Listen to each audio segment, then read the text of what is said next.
Nigerians must endure hardship for 15 years before things get better. Relax. Don't call for me. I was not the one that said it. I'm not the one I will explain. Okay? A very short period of poor oil wealth management, which benefited a handful of rich people, had painful consequences for nearly all poor Nigerians, which persisted for a generation. In the face of the economic hardship we find ourselves in the nation, World Bank official has made it known that Nigerians would have to endure hardship for good 15 years before things get better. And thank you for even the future. Over to you. Thank you. So I am very, very pleased to be here. I want to thank, first I want to thank very much an important country at a very critical juncture, and I would rather be here today than anywhere else. So I was asked to talk about the most pressing challenges affecting Nigeria and Africa's economic development and growth. So I'm going to focus on Nigeria for a very simple reason, because Africa goes as Nigeria goes. So given its size and significance, and the success of Nigeria's reforms that are happening today will give a big boost to countries across the continent. And because the whole world has a stake in Africa's future, the whole world needs to pay attention to what Nigeria is trying to do today, and actually the whole world is paying attention. So as I speak though, there is a lot of suffering in all sections in all parts of Nigerian society, but especially among the poor and the young. They want good schools, they want decent colleges, they want decent healthcare, good jobs, and safe conditions that allow them to use this potential, to make full use of this potential. But high inflation is hurting everyone today. It is hurting them the most. So oil wealth that should be used for the welfare of all Nigerians has for too long been used to benefit just the elites.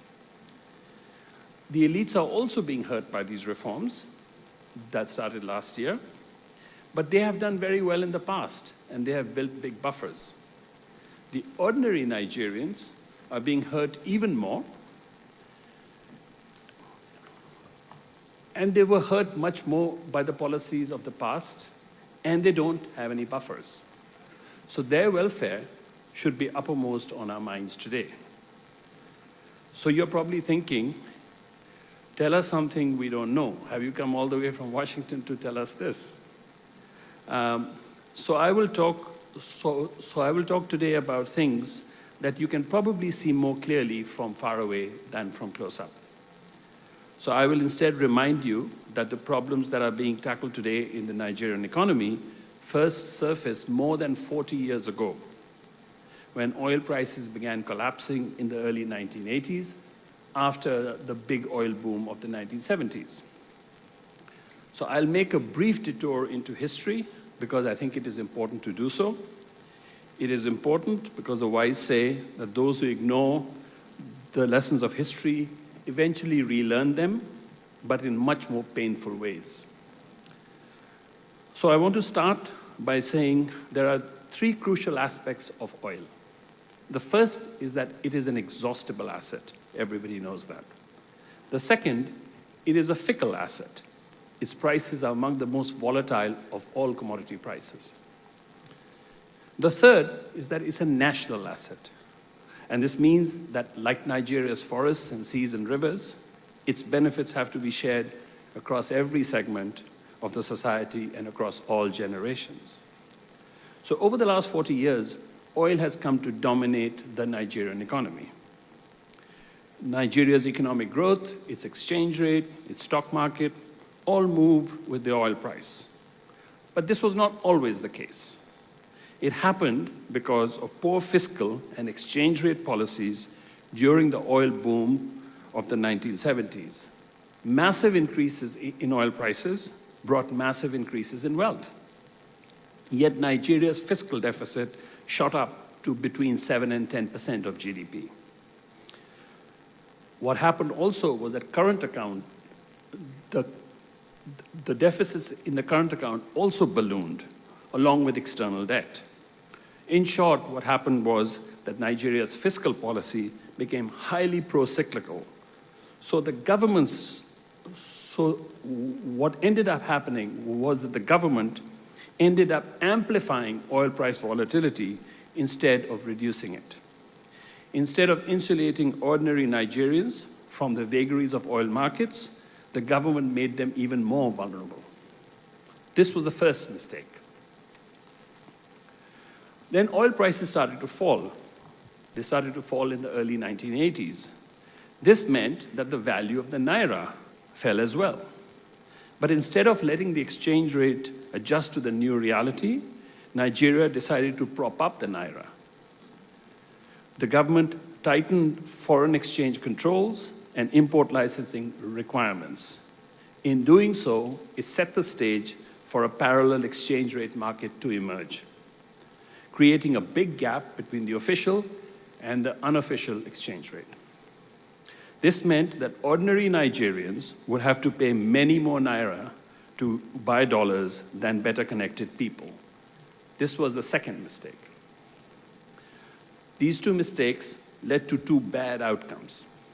The first was that businessmen began chasing import licensing at the official exchange rate because it guaranteed them a profit at the nation's expense. The second is that agricultural and manufacturing exports were decimated because the difference between the parallel and the official exchange rate essentially became a crippling tax on exports. So between 1970 and 1982, the production of Nigeria's major cash crops, which is cocoa, rubber, cotton, and groundnuts, fell between 30 and 65%. By the middle of the 1980s, cocoa was the only real agricultural export left. But its volume had actually shrunk by 50%. Nigeria's share in cocoa production fell by half to 8%. So Nigeria had, in short order, become both oil-dependent and grossly distorted. It was now an undiversified economy with a rent-seeking society. Nigerians soon realized that this posed dangers to this great nation. So some of you are old enough to remember that Nigeria attempted a serious reform in 1987. My colleague Brian Pinto, who is here today, was a young economist at the time.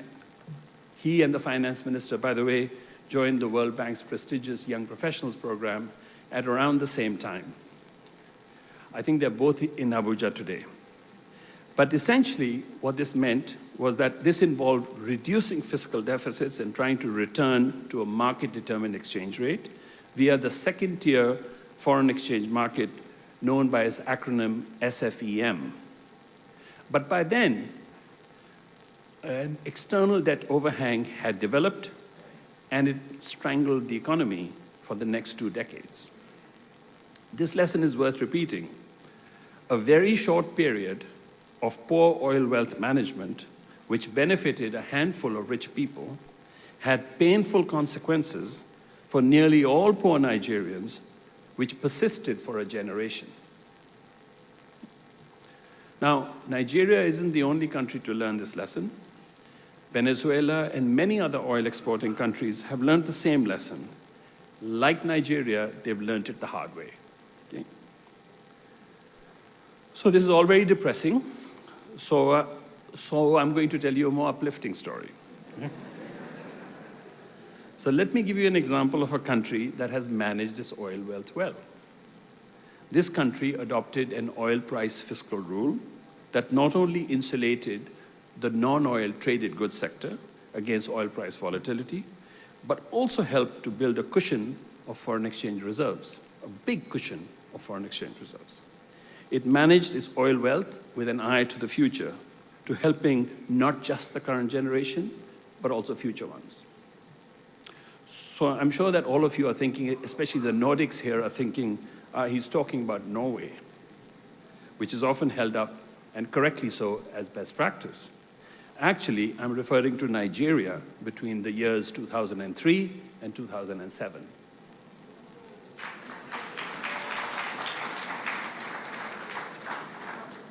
During those 4 years, Nigeria implemented fiscal and exchange rate reforms.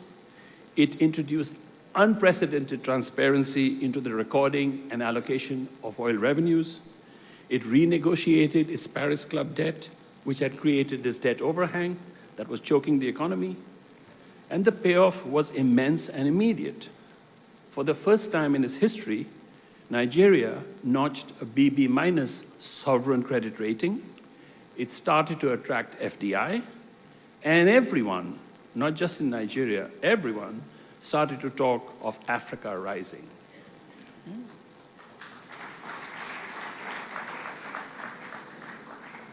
Nigeria rising is Africa rising. We know this from the past. It will be true. It will be true in the present, and it will be true in the future.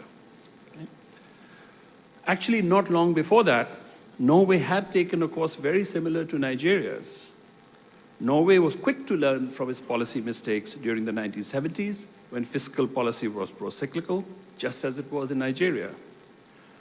The governor of Norway's central bank actually noted in a 2015 speech, he said, "We learned from our mistakes. The oil fund mechanism in 1990 and the fiscal rule in 2001 were introduced to discipline fiscal policy in such a way that Norway's petroleum wealth would also benefit future generations." So the main difference between Nigeria and Norway is not that they didn't put in place good policies, one did and the other one didn't. The main difference is that Norway has stayed the course for much longer. Now, it's true that there are also other big differences between Nigeria and Norway. Nigeria's population is much bigger compared to its oil wealth. Its demographics are also quite different, in many ways much better. But its economic governance institutions are less credible, and they need to become much more credible. But the basic principles that guided the Norway reform and the Nigerian reform are the same. And they are: 1, learn from your policy mistakes. 2, let markets determine the exchange rate. 3, keep public debt sustainable. 4, adopt oil price-based fiscal rules. Make accounting and allocation of oil revenues fully, completely, painfully transparent. 6,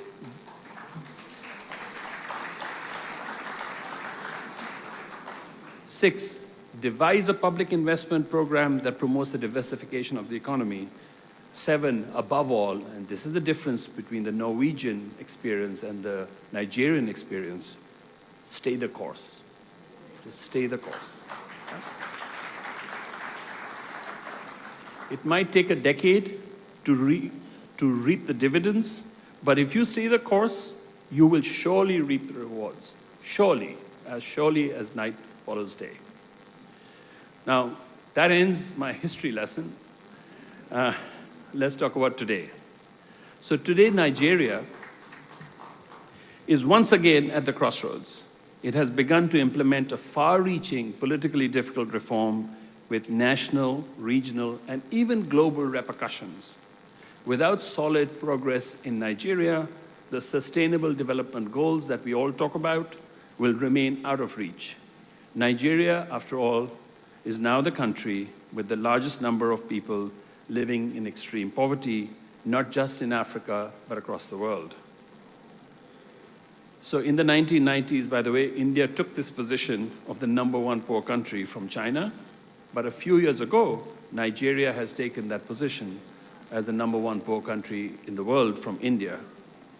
But the difference, of course, is that India and China have more than 1.4 billion people each. Nigeria's population is just about 225 million. That's about the same population as just 2 of China's largest provinces and just a bit more than India's largest state. A great nation like Nigeria should not let this continue. I heard the song that Nigeria will survive. Of course Nigeria will. It's a great nation. But great nations also thrive, and I hope that Nigeria will thrive, and soon.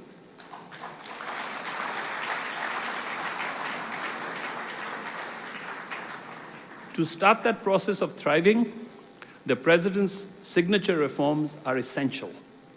They are essential to break from the past and to chart a more hopeful course for all Nigerians. These include the unification of what used to be multiple exchange rates. They include allowing that unified exchange rate to be determined by the market. And of course, they include the elimination of fuel subsidies. So let me briefly take each one of these up in turn to show you how much oil wealth was being squandered in the past, the very recent past. So last year, before the reforms, the official exchange rate was roughly 465 naira per dollar. The freely determined parallel rate at that time was closer to 700, meaning that for every dollar allocated at the official rate, the loss to the government was close to 250 naira, every dollar. So the total loss in foregone Federation revenues from oil, customs, and taxes on imports amounted to 6.2 trillion naira in 2022. This was more than 3% of GDP. You can do a lot with 3% of $300 billion. Now, the cost of subsidizing PMS and keeping its price below market levels amounted to 4.5 trillion in the naira in 2022. That was another 2% of GDP. You can do a lot with 2% of GDP, 2% of $300 billion. Together, these two subsidies, the implicit one from the exchange rate and the explicit PMS subsidies, amounted to a staggering 10 trillion naira a year by 2022, or $15 billion at the free market exchange rate. You can do a lot with $15 billion. Now, by the way, these were just the direct fiscal costs. The wider costs may have been even greater. They included a huge implicit tax amounting to some 35% on non-oil exports, including manufacturing and agriculture. And ways and means advances became the primary way of financing the government to offset the cost of exchange rate and PMS subsidies. This meant inflation, of course. And as a result, debt service consumed all revenues by 2022, and the public debt was burgeoning. Nigeria was on the brink of a full-blown fiscal crisis and collapse in the confidence of the naira. People talk about the options that Nigeria had at that time, the options that the president had at that time. He did not have that many options. Okay. But implementing such a far-reaching reform is impossible without solid political commitment from the top. The price of PMS has quintupled since the subsidy cuts, imposing terrible hardship across the breadth of Nigerian society.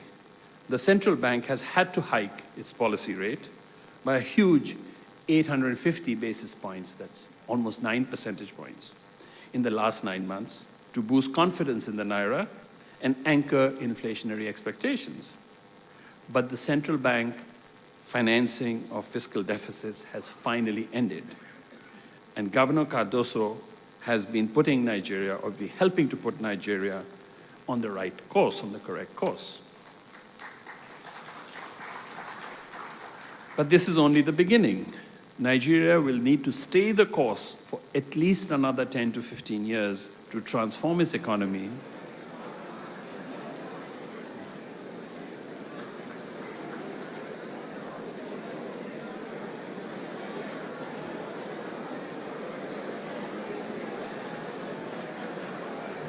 So I don't know if you're agreeing with me or if you're disagreeing with me.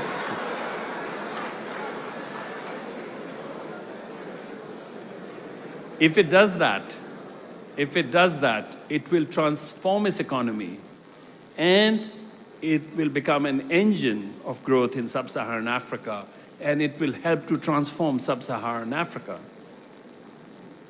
It's very difficult to do these things, but the rewards are massive. So this is the lesson from the last 40 years, as well as the experience of countries such as India, such as Poland, such as Korea, such as Norway. Okay. So again, I'm going to say something unpopular perhaps, but Nigeria's reforms from 2003 to 2007 were exactly what was needed, but they were not sustained. Today's fiscal, monetary, and exchange rate reforms are hurting everyone, especially ordinary Nigerians who are struggling with the high prices of food and transport. The government must do everything in its power to protect the most vulnerable citizens against hardships because their lives and the lives of Nigeria's 110 million children depend on it. And it must stay the course, or it must stay the course on reform because Nigeria's long-term future and the future of these 110 billion children, 110 million children depends on it. Now, during the coming year, and I'm almost at the end, during the coming year, Nigerian policymakers have to do three things. The first is to prioritize non-oil growth. This requires a competitive exchange rate, which Nigeria now has. The Naira's real exchange rate is at its most competitive in at least 20 years. This is a great opportunity for the private sector. To protect the poor and maintain competitiveness, the central bank must stay focused on inflation. It should resist the lure of short-term capital inflows that might push up the Naira's value too quickly and crimp non-oil growth. It should rebuild foreign exchange reserves instead as a cushion against oil price volatility. Again, I think Governor Cardoso is doing many of these things, and he should be encouraged. The second, help every vulnerable household cope with still high inflation. The government is rolling out a large-scale, targeted temporary cash transfer program that has already reached between 4 and 5 million households. It should quickly extend this to 10 million households, and perhaps more if necessary.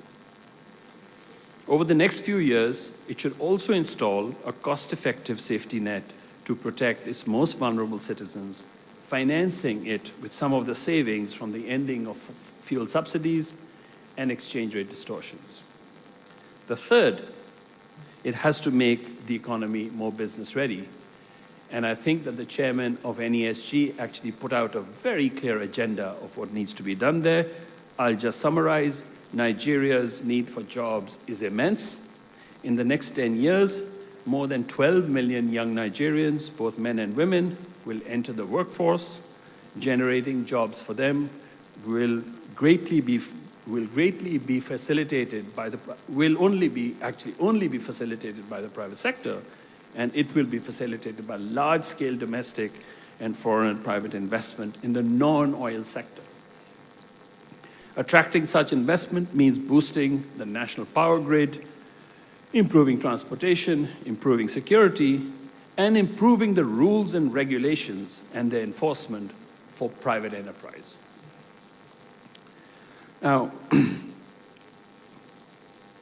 so failure would set back reform efforts across the continent, besides ruining the future of yet another generation. Nigeria's elites, I'm sure we are all elites here in this room, must unite to support these reforms in enabling a broadly prosperous and stable Nigeria. They will be making perhaps the most valuable and the biggest bequest to their own children and grandchildren. Now, the World Bank team in Nigeria is one of the best we have. Okay? You have here an excellent country director in Njabe Diop. You have a top-notch team of economists, of energy specialists, of operations staff. They have the expertise that is. Most importantly, though, especially in difficult times, they have the experience that the moment demands. Many of these experts that you have here in the Abuja office are people who are veterans of similar reforms in places like Indonesia and many other places. Okay? You should take advantage of them. You should take full advantage of them. But the one thing that struck me about our team here, right, as I prepared for this As I prepared for this visit, the most important thing that I learned about them is that they have great affection and admiration for everyday Nigerians. Okay? The Nigerian government and the people can count on their support 24/7, and this team will get all the support they ask for from the entire World Bank Group. I could not give you a stronger commitment.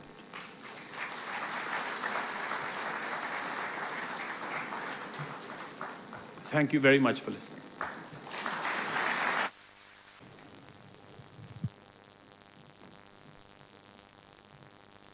Please kindly sit down, please.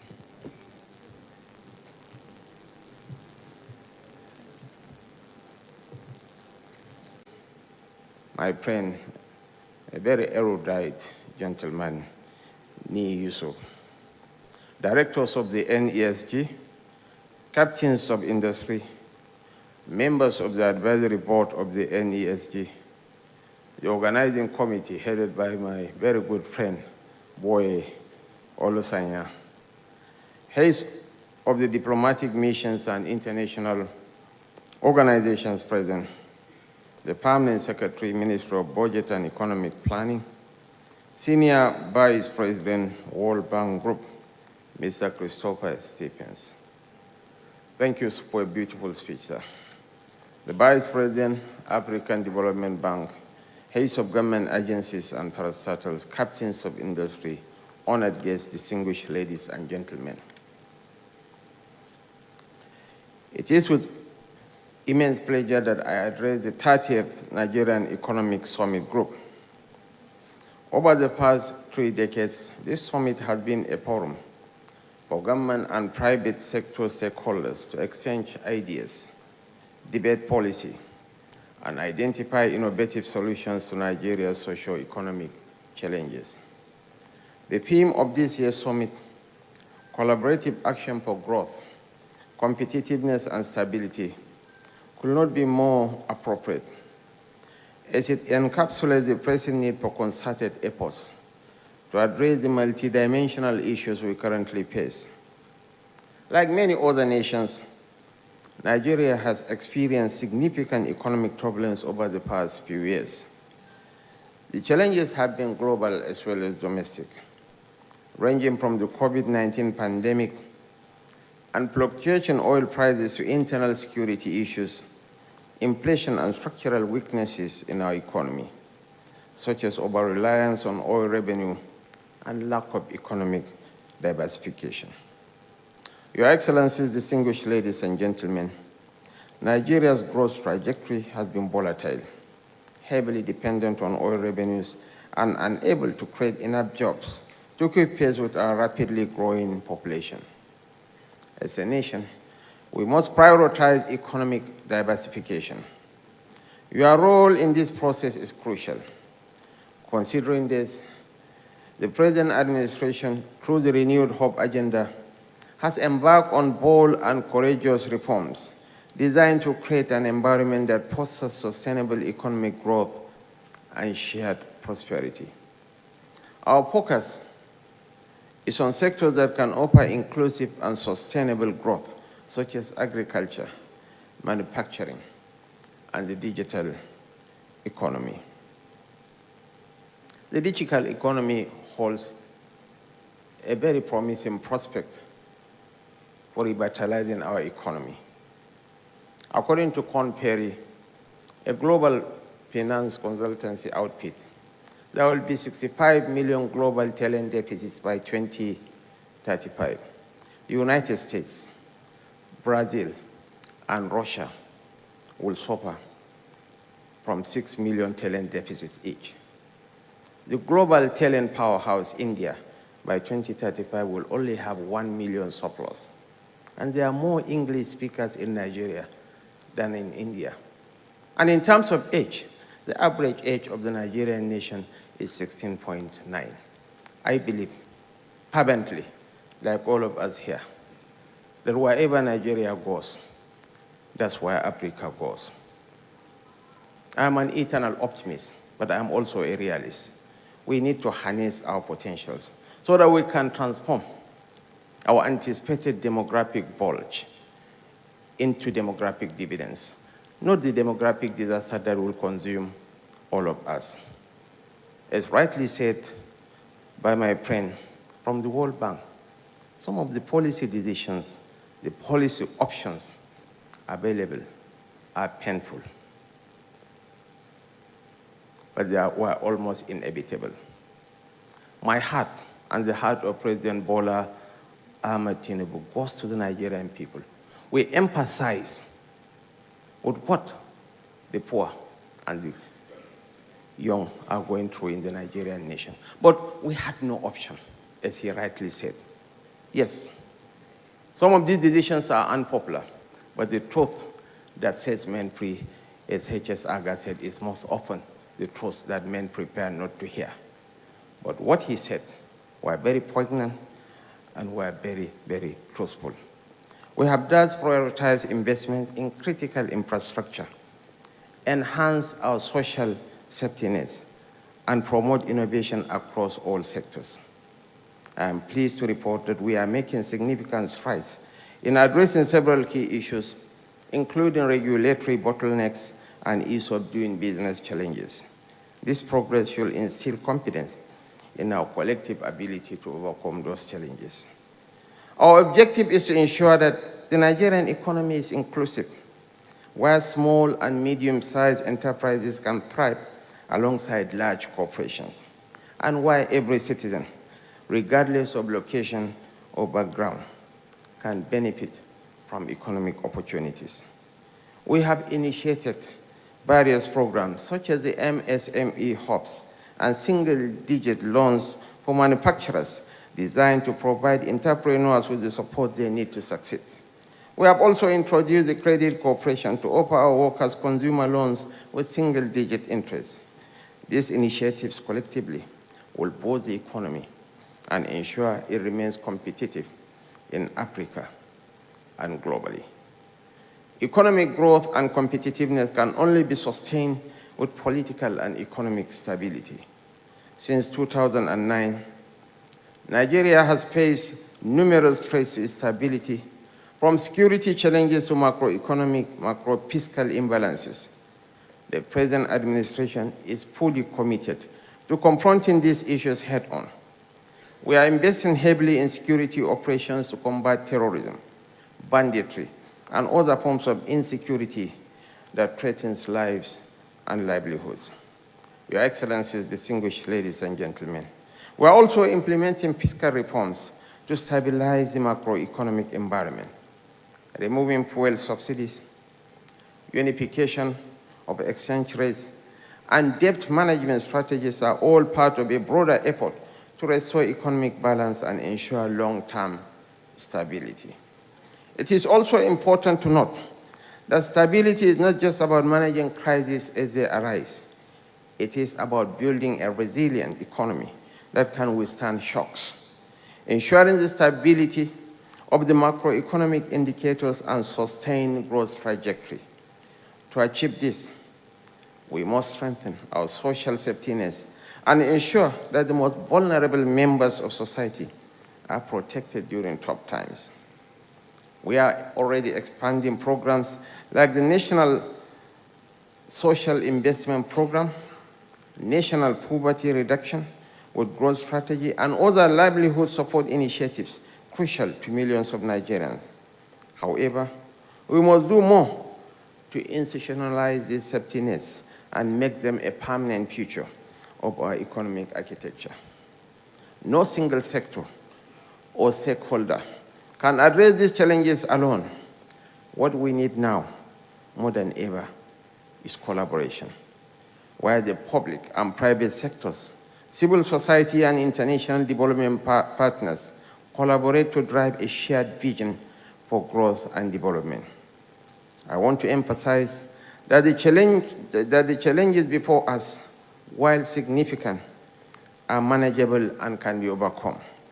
With the right policies, the right partnerships, and the right level of commitment, Nigeria can emerge stronger, more competitive, and more resilient. The Nigerian Economic Summit remains invaluable for fostering the dialogue and collaboration needed to move our country forward. Let us use this platform to discuss and make actionable recommendations that will inform policy to drive growth, enhance competitiveness, and secure long-term stability for Nigeria. I beseech thee, I implore on all of us here, I would like to impress on every Nigerian in this gathering. The challenges before us are not insurmountable, but together, we shall overcome these challenges. The trajectory of global growth is facing Africa. Nigeria will make or mar that transition. Africa miss the agricultural age. We miss the industrial age. We are now in the knowledge-driven post-industrial revolution. We cannot afford to miss this trend. We have the talents. We have the population. Of the 8 unicorns in Africa, 5 are in Nigeria. Flutterwave, Interswitch, Paystack, and the jail.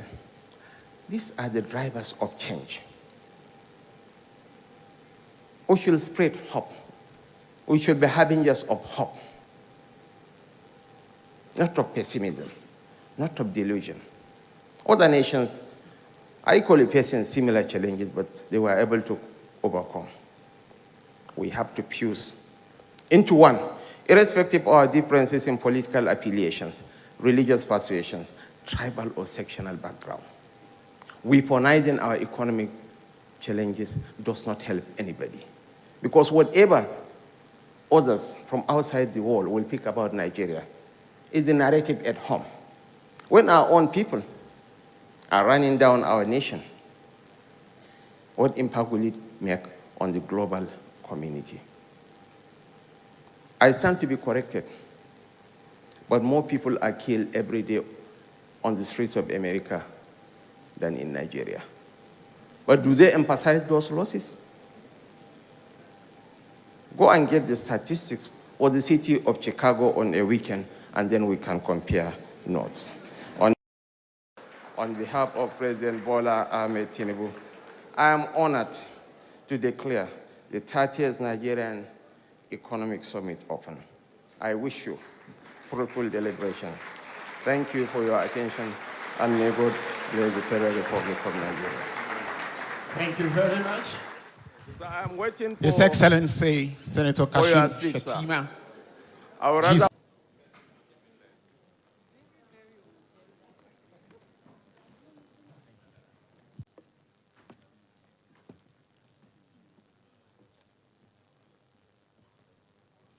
We will take the national anthem while immediately after the photograph here.